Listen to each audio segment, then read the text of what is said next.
الحمد لله وحده والصلاة والسلام على من لا نبي بعده أما بعد. Dans le passage précédent, l'auteur a abordé un chapitre qui est d'une grande importance, mais quelque peu compliqué. Ce chapitre traite de la sagesse et les desseins divins. La sagesse divine dans ce qu'il a ordonné et interdit à ses créatures, et également les desseins divins, les buts et les objectifs que renferment ses adorations. Et ce chapitre, bien que complexe, est facile à comprendre lorsqu'on l'aborde de la bonne manière. Les gens de la Sunna disent que Allah crée, ordonne et interdit par sagesse. Allah dit dans son livre وَلِلَّهِ مَا فِي السَّمَاوَاتِ وَمَا فِي الْأَرْضِ لِيَجْزِيَ الَّذِينَ أَسَاءُوا بِمَا عَمِلُوا وَيَجْزِيَ الَّذِينَ أَحْسَنُوا بِالْحُسْنَى. Dans le sens de ce verset, Allah appartient à ce qu'il y a dans les cieux et sur la terre afin qu'il rétribue ceux qui ont fait le mal par ce qu'ils ont œuvré et qu'il récompense ceux qui ont fait le bien par la meilleure des récompenses. Donc vous voyez ici que Allah mentionne dans ce verset qu'il a créé les cieux et la terre dans un but, un objectif bien précis. C'est ce qu'il veut pour ses serviteurs. C'est quoi? Les récompenser pour leurs bonnes actions ou les châtier pour leurs mauvaises. De même qu'Allah dit dans un autre verset وَمَا خَلَقْتُ الْجِنَّ وَالْإِنسَ إِلَّا لِيَعْبُدُونَ.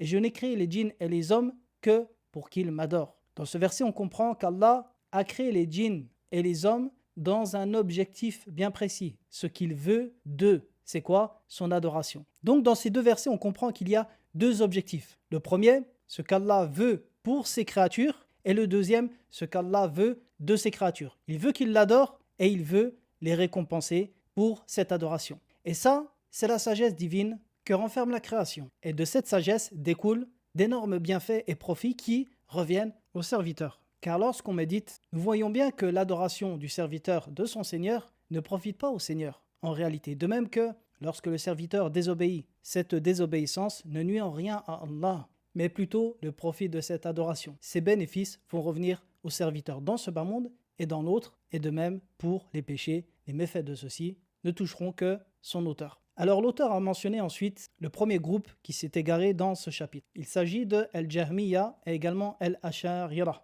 Alors, le résumé de leur credo est que Allah ne crée pas par sagesse. La création, de même que l'ordre divin, l'interdiction ne renferme aucune sagesse. De même qu'il n'y a pas de cause particulière à l'ordre et à l'interdiction. Autrement dit, pour eux, il est légitime qu'Allah châtie l'obéissant ou récompense le désobéissant et le pécheur. Pour eux, il n'y a point de distinction entre ça et ça. Allah fait ce qu'il veut et il n'y a aucun principe de causalité entre l'obéissance et la récompense, ou la désobéissance et le châtiment. De même que leur credo mentionne que les causes n'existent pas dans ce bas monde. L'auteur avait mentionné en exemple le feu. Ils disent que le feu ne brûle pas, n'est pas une cause de la brûlure, mais que la brûlure accompagne le feu. C'est-à-dire qu'Allah crée la brûlure, crée la chaleur avec le feu, mais que le feu n'est pas une cause de cette chaleur et cette brûlure. Il renie totalement tout principe de causalité dans cet univers, à tel point où ce dogme les a amenés à renier le principe de causalité entre la bonne action et la récompense Yawm al-Qiyamah. Car en vérité, ces peuples sont ce qu'on appelle Al-Jabriya. Al-Jabriya sont ceux qui rejettent une forme de libre arbitre chez l'homme. En vérité, le serviteur pour eux n'est qu'un objet comme une marionnette qui n'aurait aucune volonté ou capacité dans ce qu'il fait. Ce qui veut dire qu'Allah, Yawm al-Qiyamah, le châtiera pour des choses qu'il n'a jamais voulu ou le récompensera pour ce qu'il n'a jamais voulu faire. Voici le résumé de leur credo. L'auteur nous dit ensuite la deuxième catégorie. Al-Qadariya an-Nufatu. Donc les Qadarites, donc ça vient du mot Al-Qadar. Al-Qadar, le destin. An-Nufatu, les négationnistes. C'est-à-dire ceux qui rejettent le destin. Shir nous dit en annotation, il s'agit des négationnistes du destin. Ceux qui disent que le destin n'existe pas et qui renient la volonté d'Allah dans les actions des serviteurs. Et ce groupe englobe principalement Al-Mu'tazila. L'auteur nous dit, ceux qui affirment un type de sagesse et de ta'lil, donc de causalité, mais qui n'existe pas par l'entité du Créateur et qui ne lui appartient pas. Plutôt, qui n'existe que dans le pur intérêt des créatures et leur profit. Shir Yassin dit ici en annotation, et Allah a guidé les gens de la Sunna vers la vérité dans les questions à divergence, de telle sorte où ils ont affirmé la sagesse divine qui appartient à Allah dans ce qu'il fait, ce qu'il ordonne, elle fait partie de ses attributs de perfection. Et également, ils ont affirmé une sagesse qui existe cette fois-ci dans l'intérêt des créatures, à l'instar de l'obéissance dont ferait preuve le serviteur en jouissant de celle-ci et en y trouvant la quiétude. puis résulterait de cette obéissance une bonne fin dans ce bas monde et dans l'autre. Quant aux Mu'tazila, ils ont renié le premier type de sagesse, celle qui revient au Créateur, et Al-Ash'arira et les Jahmiya ont rejeté les deux types de sagesse, que ce soit celle qui soit dans l'intérêt des serviteurs ou celle qui revient au Créateur. Donc vous voyez encore une fois, on voit le credo des gens de la Sunna qui se trouve entre deux extrêmes. Et vous trouverez souvent que le credo des gens de la Sunna se situe entre deux égarements qui sont en totale opposition. L'auteur nous dit ensuite, pour eux donc les adorations n'ont été légiférées que comme valeur par laquelle les serviteurs obtiendraient la récompense et les délices. Elles n'auraient d'autre fonction que de faire valoir à l'employé son salaire. Ils disent, et c'est pour cela qu'Allah subhanahu a fait des adorations une contrepartie comme dans sa parole وَنُودُوا أَن تِلْكُمُ الْجَنَّةِ أُورِثْتُمُوهَا بِمَا كُنْتُمْ تَعْمَلُونَ. Dans le sens de ce verset, et on leur proclamera, voici le paradis qui vous a été donné en héritage pour ce que vous accomplissiez. Dans un autre verset, هَلْ تُجْزَوْنَ إِلَّا مَا كُنْتُمْ تَعْمَلُونَ. Et est-ce que vous serez récompensés si ce n'est par ce que vous avez fait? Dans l'autre verset, udkhulul jannata bima kuntum ta'malun, et rentrez au paradis pour ce que vous accomplissiez. Et dans l'autre verset, innama yuwaffa as-sabiruna ajrahum bighayri hisab, et certes, les endurants recevront leur pleine récompense sans rendre de compte. Et dans le recueil de hadiths authentiques, le prophète alayhi salatu wa salam dit innama hiya a'malukum uhsiha alayka thumma ufikum iyyaha. Donc c'est un hadith qudsi, le prophète alayhi salatu wa salam rapporte la parole de son Seigneur où il dit « Et ce ne sont que vos actions. Je les recense pour vous, puis je vous en rétribuerai leur pleine récompense. » Hadith rapporté par Muslim d'après Abu Dhar radiyallahu anhu.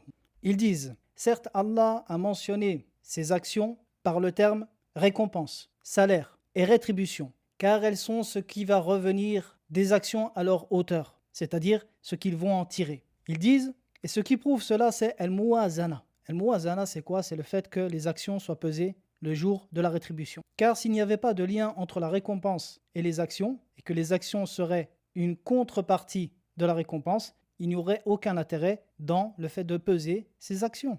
Et ces deux groupes sont en opposition, c'est-à-dire al-Mu'tazila est en opposition avec al-Jabriya qui englobe les Jahmiya et al-Ash'arira. Donc ici, il a mentionné les deux groupes qui sont les plus égarés dans ce chapitre. Et les deux sont en totale opposition dans leurs croyances. L'auteur nous dit Al-Jabriya considère que les actions n'ont aucun lien avec la récompense, à tel point où elle voit qu'il est permis qu'Allah châtie celui qui a dépensé toute son existence dans son adoration, ou encore qu'il récompense celui qui a passé sa vie dans sa désobéissance. Et les deux sont semblables auprès d'Allah, car l'affaire tout entière ne revient qu'à la volonté divine pure. Quant à Al-Qadariya, ils ont rendu obligatoire pour Allah subhanahu la prise en compte des intérêts de ses serviteurs. Cheikh Yassine nous dit en annotation, ce qu'il veut ici, c'est que lorsqu'Allah a ordonné à ses serviteurs quelque chose et qu'ils s'y conforment, alors il est obligatoire pour lui qu'il les rétribue. De même que lorsqu'Allah touche un de ses serviteurs par un mal, il est obligatoire qu'il fasse de ce mal ce qui va concrétiser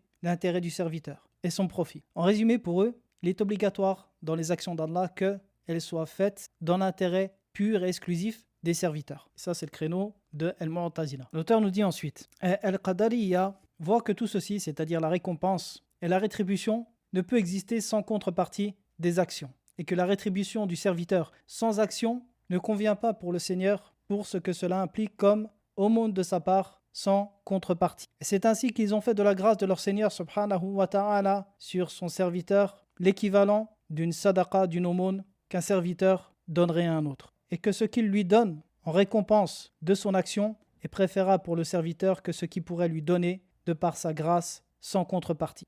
Et en opposition totale à eux, Al-Jabriya, qui considère que les actions n'ont aucun impact ni conséquence sur la récompense.